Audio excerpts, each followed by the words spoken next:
We begin not in horror, but in the ordinary rhythm of American life.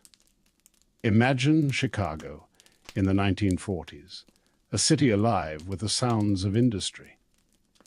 Trains rattling over steel bridges, factory whistles calling men to work, the smell of coal smoke and fresh bread mingling in the streets. Families were rebuilding from the hardship of war, clinging to the promise of stability. Children played stickball in alleys.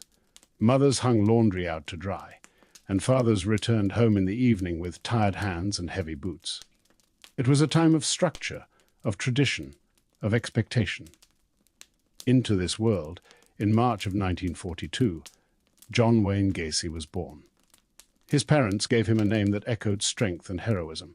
John Wayne, after the movie star, the embodiment of rugged masculinity. But names do not guarantee destinies, and behind the front door of the modest Gacey household, shadows grew. John's father was a mechanic, a man hardened by life and numbed by alcohol. He carried with him the bitterness of missed opportunities, and his temper often fell on his family. To young John, his father's voice was not a source of comfort, but of criticism. Words of encouragement were rare. Blows and insults were more familiar.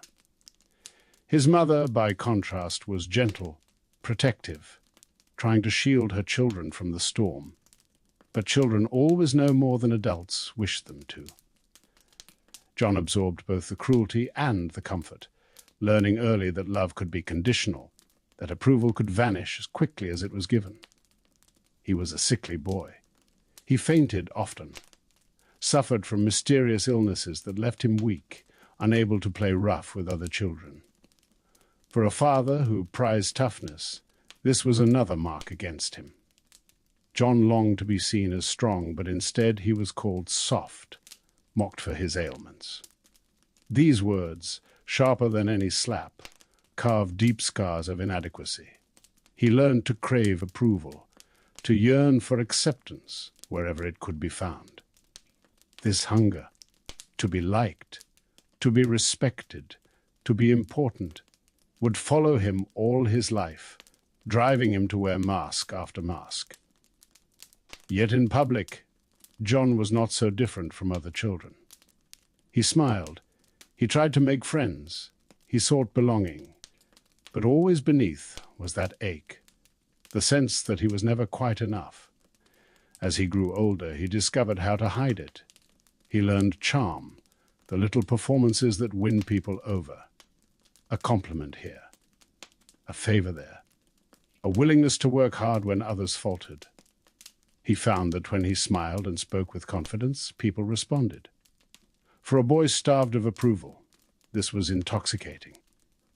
It was as though he had stumbled upon the first pieces of his mask, a way to present himself to the world not as he was, but as he wished to be seen. The decades turned.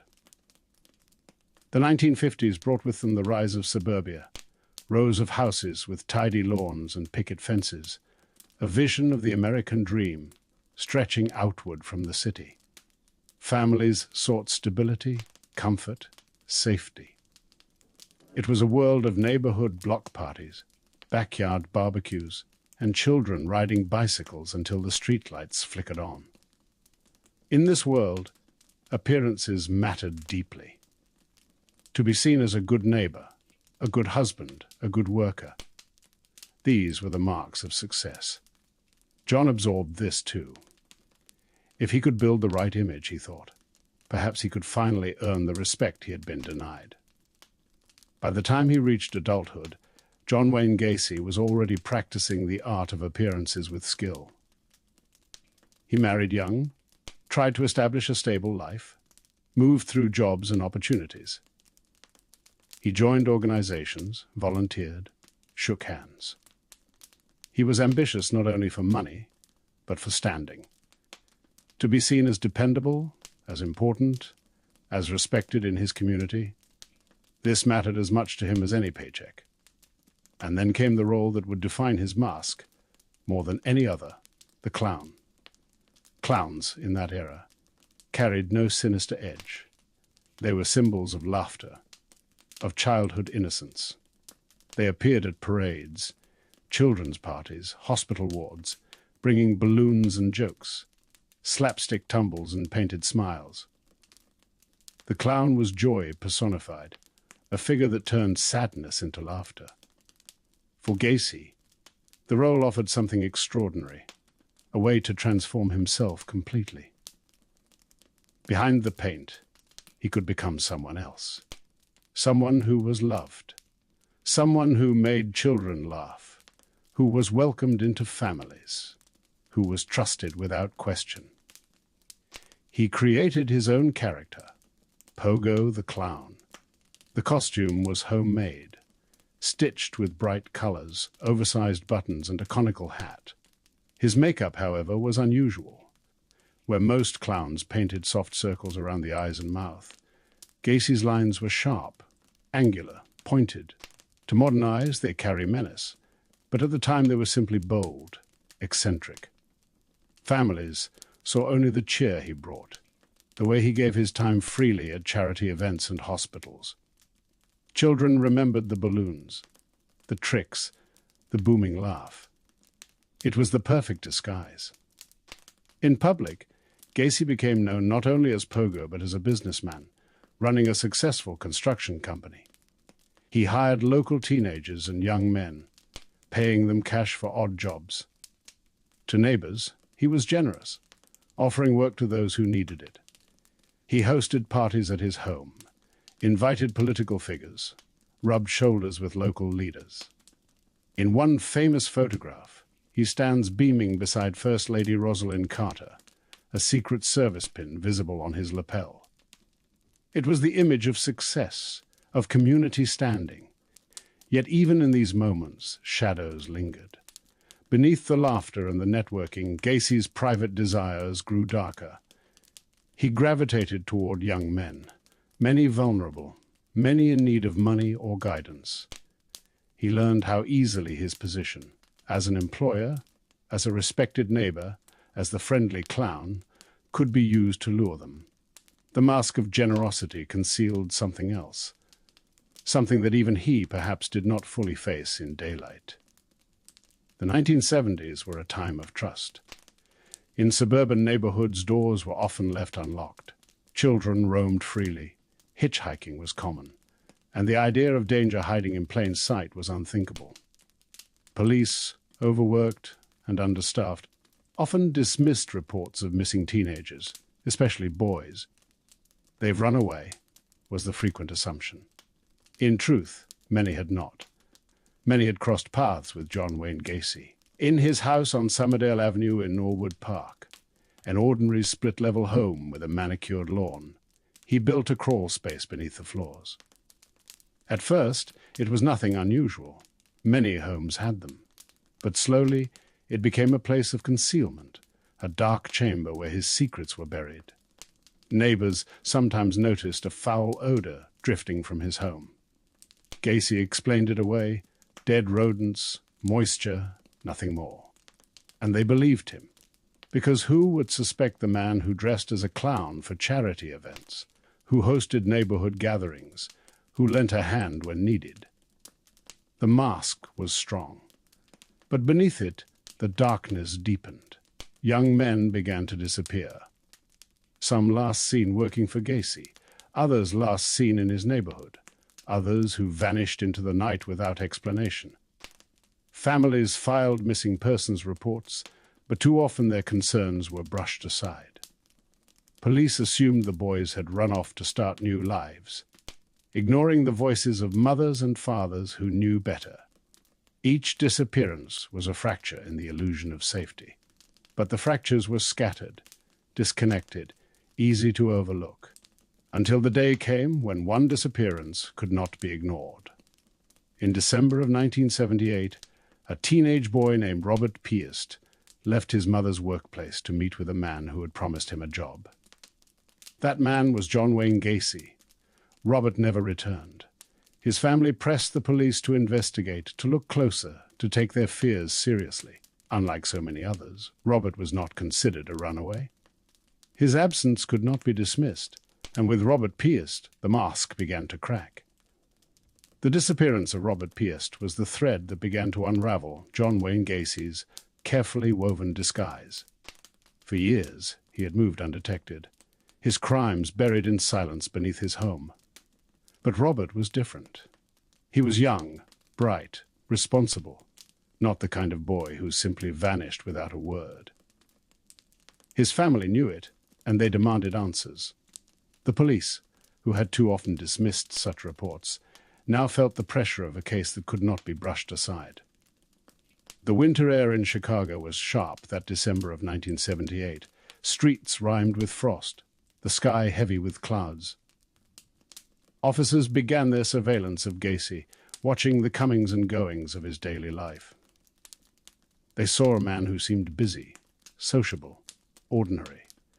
He went to bars, to restaurants, to work sites. He greeted acquaintances warmly, carried himself with the confidence of someone respected in his community.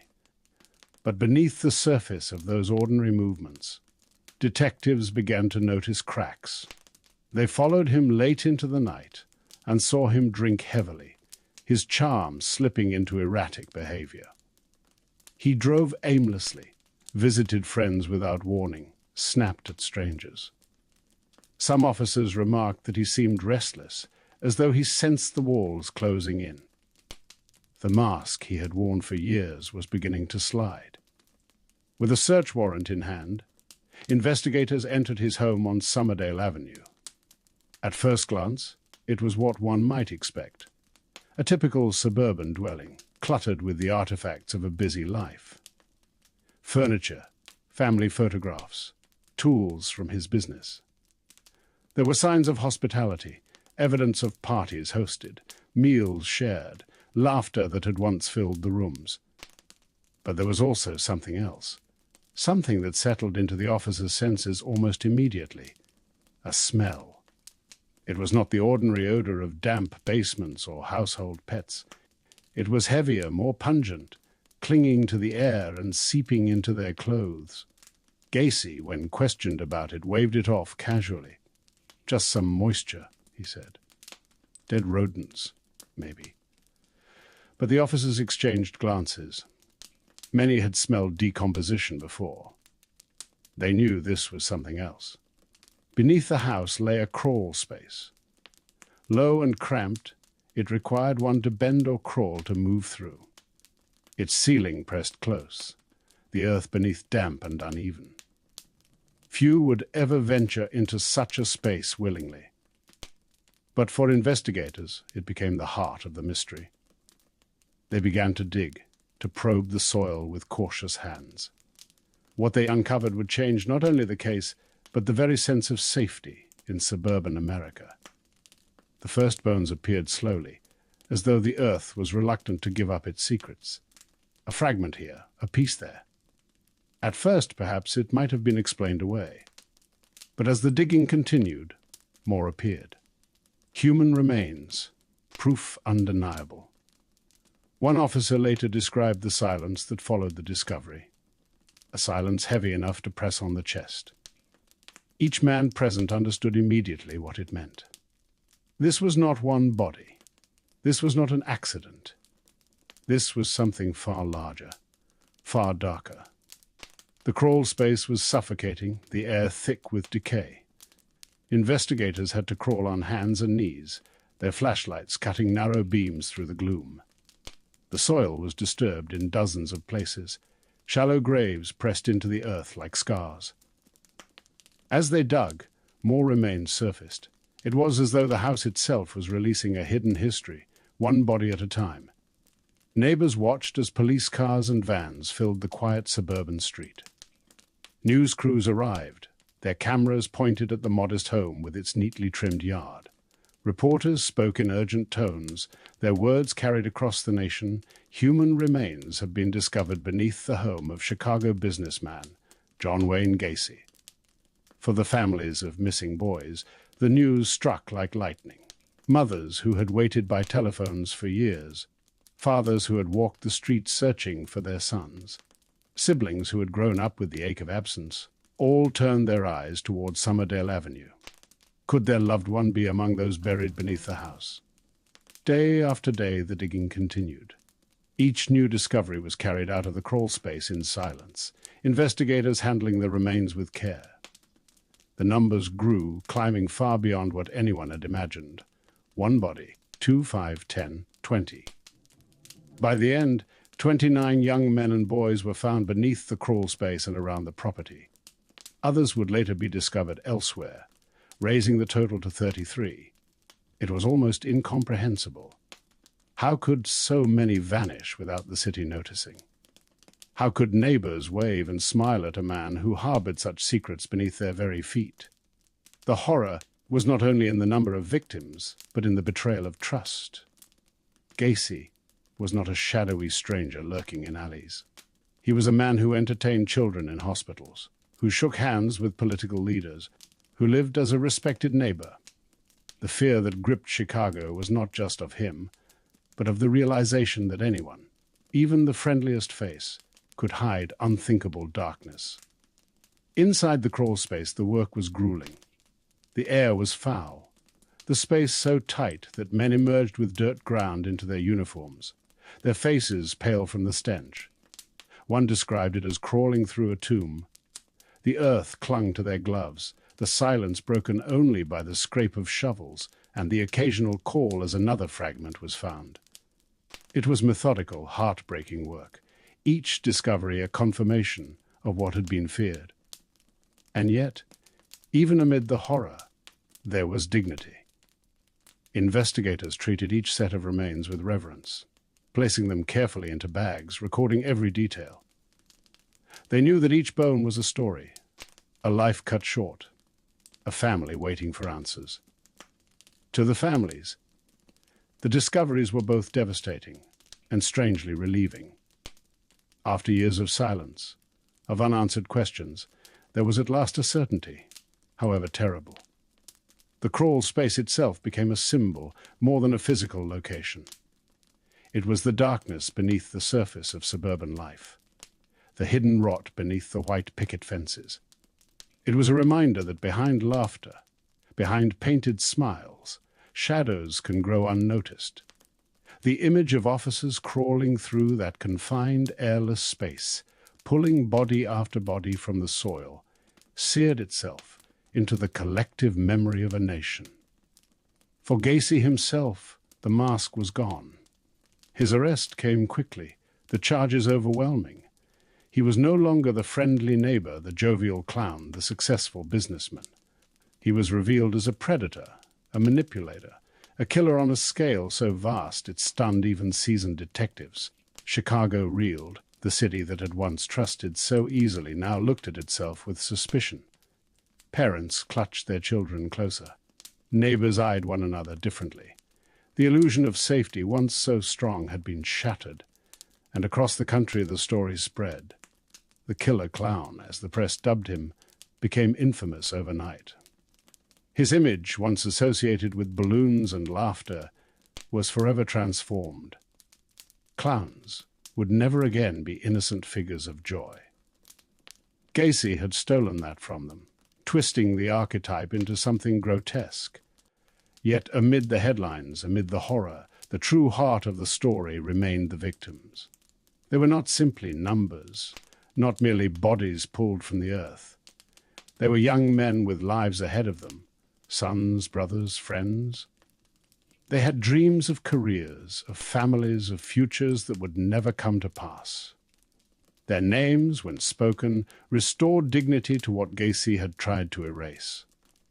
The crawl space, once a place of concealment, became instead a place of revelation. It gave up its secrets, one by one, until the mask could no longer hold. And in that revelation, society was forced to confront not only the darkness of one man, but the vulnerabilities of a system that had allowed him to thrive unchecked for so long. When the last body was carried from the house, when the digging was complete, the home itself stood like a shell. The yard trampled, the crawl space emptied, the air heavy with memory. Neighbors stared at it with a mixture of disbelief and revulsion. It was an ordinary house, no different from the others on the block. And yet, It was not ordinary at all. It had been a tomb disguised as a home. And so the mask was gone. The clown was gone. The neighbor was gone. What remained was the truth and the long journey toward justice. The house on Somerdale Avenue was emptied, its crawl space stripped of secrets, but the story was far from over. What began as a neighborhood investigation had become a national reckoning. The number of victims shocked even seasoned investigators. 33 confirmed lives lost, and perhaps more never discovered. For the city of Chicago, the discovery was like an earthquake, sudden, violent, leaving cracks that would never fully close. In the months that followed, the focus shifted from the crawl space to the courtroom. The people of Chicago, and indeed the world, demanded answers. They wanted to know how an ordinary man, a smiling neighbor, a clown who made balloon animals for children, could have carried out such crimes. The trial of John Wayne Gacy was not simply about one man's guilt. It was about a community confronting its deepest fears. The courtroom in Cook County filled each day with an air heavy and still. Rows of benches groaned under the weight of families, journalists, sketch artists, curious onlookers. The families of victims sat with photographs clutched in trembling hands, pictures of young men smiling at graduations, on football fields, at family dinners. To them, these were not anonymous remains pulled from the earth. They were sons with futures stolen. Gacey sat at the defense table in a suit and tie, his hair combed neatly, his expression often neutral, occasionally smirking. The mask of the clown was gone, but another mask remained, the mask of performance, of control. He still seemed to believe he could charm, manipulate, redirect attention. To some, his calmness was chilling, to others, infuriating. The prosecution laid out its case with methodical precision. They detailed the disappearances, the bodies found beneath the house, the evidence of handcuffs, rope, and other instruments of control. They spoke of patterns, of how Gacey lured young men with promises of work or money, how he exploited trust to bring them into his home. Each testimony built another layer of the truth, each photograph another piece of the puzzle. The defense, in turn, sought to paint him as insane. They argued that no rational man could commit such acts, that he was out of touch with reality, consumed by impulses he could not control. Psychiatrists debated his mental state, analyzing his childhood, his illnesses, his history of abuse. Was he a psychopath, incapable of empathy? Was he schizophrenic, detached from reality? Or was he fully aware, deliberate and calculating? The jury listened, their faces solemn. The weight of their task was almost unbearable, to decide not only guilt, but the nature of a man who had hidden behind masks for decades. Outside the courtroom, the media swarmed. Cameras flashed, microphones thrust forward. Reporters delivered updates with dramatic urgency. The nation watched as the details emerged, horrified yet unable to look away. The story of the killer clown became one of the most infamous true crime sagas of the 20th century. And through it all, the families endured. Day after day, they sat in that courtroom, hearing their sons reduced to exhibits, case numbers, evidence. They carried their grief like a weight across their shoulders, yet they remained. Their presence was a silent act of defiance, a reminder that behind every count of murder was a boy who had once been alive, whose laughter had once filled a room. When the verdict finally came, it was swift. The jury found John Wayne Gacy guilty on 33 counts of murder. He was sentenced to death. In that moment, some families wept, others sat in silence, others held each other tightly. There was relief, yes, but also an emptiness that no verdict could fill. Justice, if it can ever be called that, could not return their sons. Gacey was transferred to death row at the Stateville Correctional Center, Many expected him to fade quietly into the shadows of prison life, awaiting his execution in silence. But Gacey had never been one to accept obscurity. From his cell, he continued to perform. He wrote letters to journalists and strangers. He gave interviews, sometimes denying guilt, sometimes offering partial confessions, always shifting, always elusive. He reveled in the attention, as though the stage of his trial had simply moved to a smaller, more confined theatre.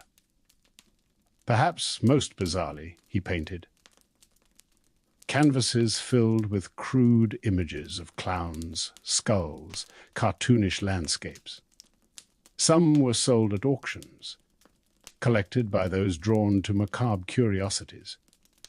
Others were burned in protest, destroyed by those who believed no trace of him should remain. His art became yet another layer of his disturbing legacy, a debate about whether evil should ever be commodified. For years, appeals stretched on. Lawyers filed motion after motion, seeking to overturn his conviction, to delay his execution. The process dragged across more than a decade, a grim reminder of the slow march of justice. All the while, the families of victims waited. For them, each delay was another wound reopened, another chapter left unfinished. In interviews, Gacey shifted narratives constantly. At times he insisted he was innocent, framed by corrupt police. At other times, he hinted at responsibility but deflected blame, suggesting he had been compelled by forces beyond his control. He wore masks even in his cell, refusing to give a single stable version of the truth. It was as though deception itself had become his only constant. As the years passed, the case became legend. True crime writers dissected every detail. Psychologists used Gacey as a case study in lectures and textbooks. Criminologists debated whether his crimes were unique or part of larger patterns. His name was spoken alongside other infamous killers, but always with a special edge.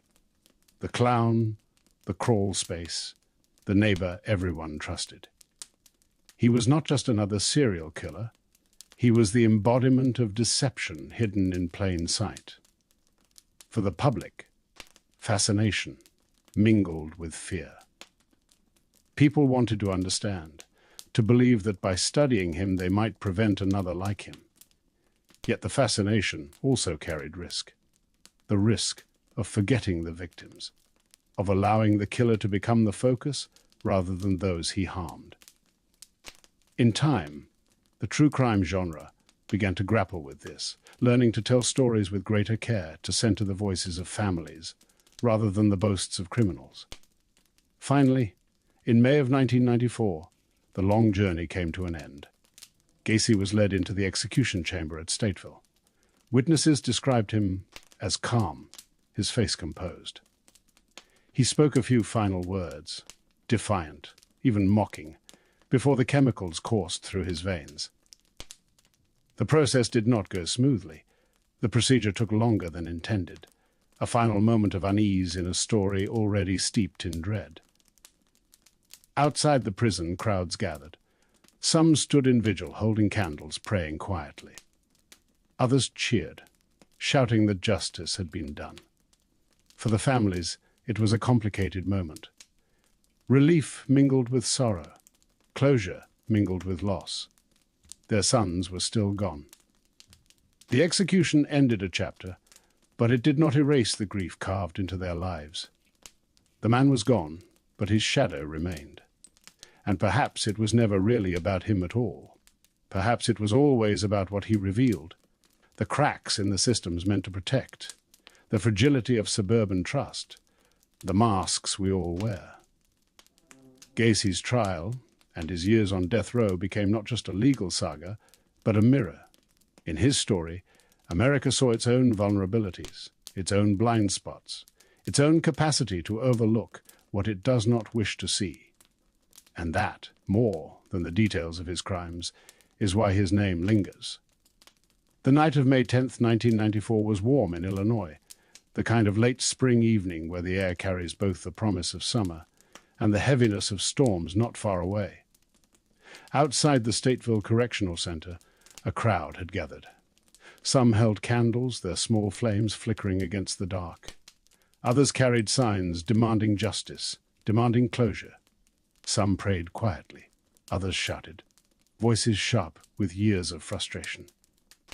For more than 15 years, John Wayne Gacy had sat on death row. Now, that chapter was ending. Inside the prison, witnesses filed into a chamber set apart, the room where executions were carried out. There was no clown makeup, no mask left to wear. Gacey sat strapped to the gurney, his face composed, his body still. To those who watched, it was unsettling. He seemed too calm, as though he still believed he held some measure of control over the stage. When asked if he had final words, his response was not of apology, not of remorse, but of defiance. His voice, steady even now, cut through the quiet with mocking cruelty. And then the procedure began. The chemicals entered his body. At first, nothing seemed to happen, but something had gone wrong. The lines had been improperly set. The process faltered. Minutes stretched longer than intended. It was not the swift, clinical end many expected. At last, however, his chest stilled, his eyes closed, and John Wayne Gacy was gone. The crowd outside reacted in waves. Some cheered, releasing years of pent-up anger. Others wept softly, holding photographs of sons who had vanished decades before. Some stood in silence, too exhausted by grief to feel anything at all. For the families, it was complicated. Justice had been served, but justice did not bring their boys back. The execution was an ending, yes, but not closure. There is no closure when absence stretches across decades. There is only survival, only carrying the weight as best as one can. The news spread quickly. Headlines the next morning announced his death. Photographs of the prison plastered across front pages. Some papers printed his last words, others the faces of his victims. Television anchors spoke with solemnity, their voices measured. For a brief moment, the world paused to acknowledge that the story of the killer clown had reached its conclusion. But even then, it was not truly finished. For years, Gacy's name continued to echo. His death did not erase his crimes, nor did it dissolve his place in cultural memory. If anything, it solidified it. He was no longer a man sitting on death row, writing letters and painting clowns. He was now a figure of history, cemented into the annals of American true crime. Back in Chicago, attention turned once again to the house. The modest home on Summerdale Avenue, once so ordinary, had become infamous. By the time of his execution, it had long since been demolished. The crawl space, that suffocating chamber where lives were hidden, had been emptied, the soil dug and sifted, the structure torn down. Where once it stood was only a scar of land, a vacant lot. Eventually, a new home rose there. Fresh walls, fresh paint, fresh life. But for the neighbors, the memory could not be erased. Some avoided walking past. Others whispered stories of strange sounds at night, of shadows glimpsed in windows where no one lived. Children dared one another to approach, their laughter edged with nervousness. Adults pretended indifference, but the silence around the subject was telling.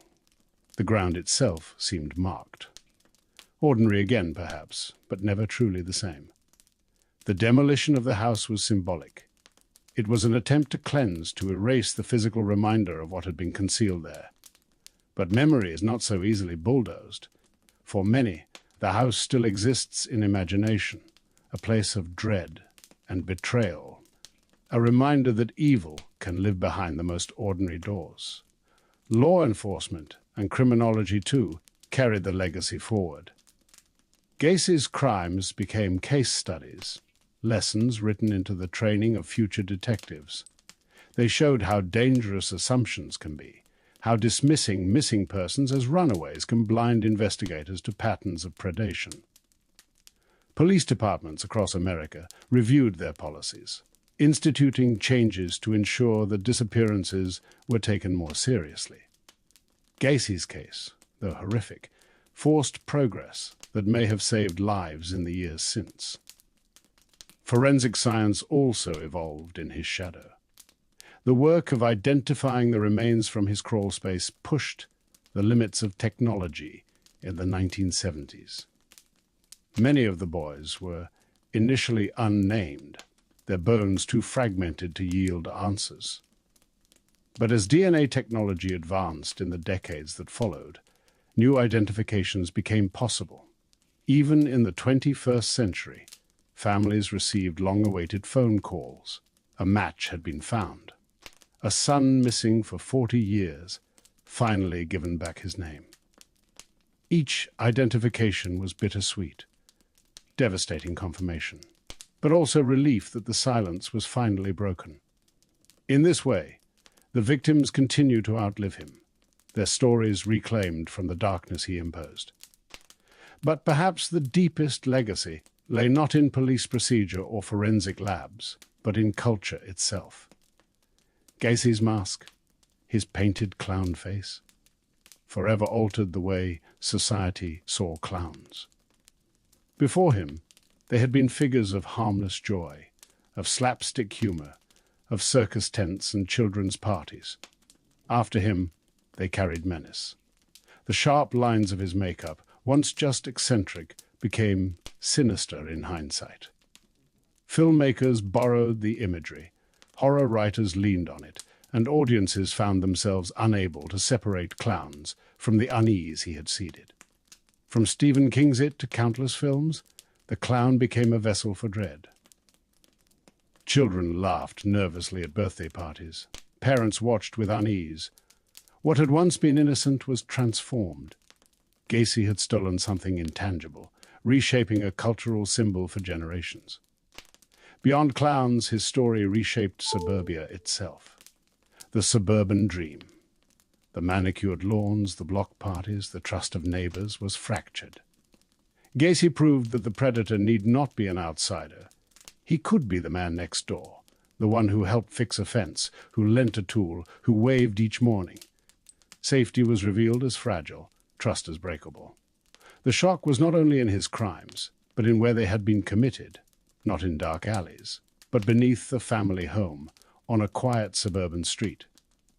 The media, too, wrestled with his legacy. His trial had been a circus of headlines, his name splashed across newspapers, his clown persona sensationalized.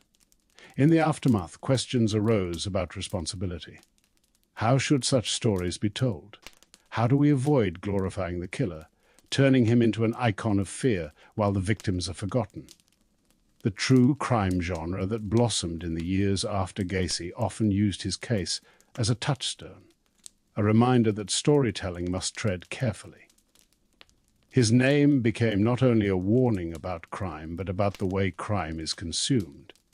For some, the fascination with Gacey bordered on obsession.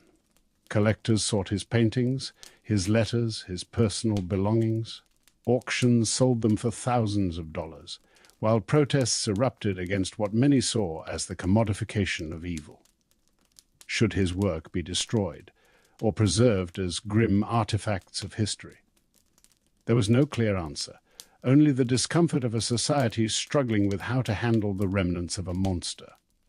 But amid all this, the books, the films, the debates, the most important voices remained the families.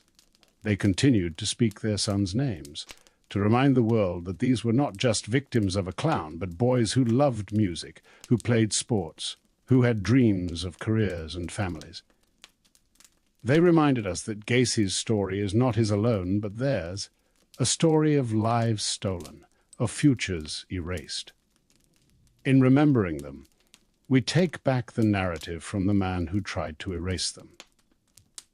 Each name spoken, each photograph shared, each identification made decades later, is an act of defiance. It says, You are not forgotten. You are not reduced to a number in a crawl space. You were here. You mattered. You remain. And so the story of John Wayne Gacy lingers, not because of him, but because of what he revealed about us. About trust, about appearances, about the fragility of safety. He remains a reminder that evil often wears a smile, that masks can conceal more than they reveal, that sometimes the most ordinary house hides the most extraordinary horror. Close your eyes now, and picture that quiet suburban street once more. The grass is cut, the driveways neat, the air filled with the hum of cicadas. It looks safe, ordinary, comforting. But beneath one house, for years, lay a secret that shook the nation. That is the story we carry, not to frighten ourselves, but to remember, to remain vigilant, to cherish the truth over appearances. The man is gone. The clown is gone. The house is gone. But the lesson remains, whispering still. Appearances deceive. And it is in listening to that whisper, calmly, with clarity, that we carry forward.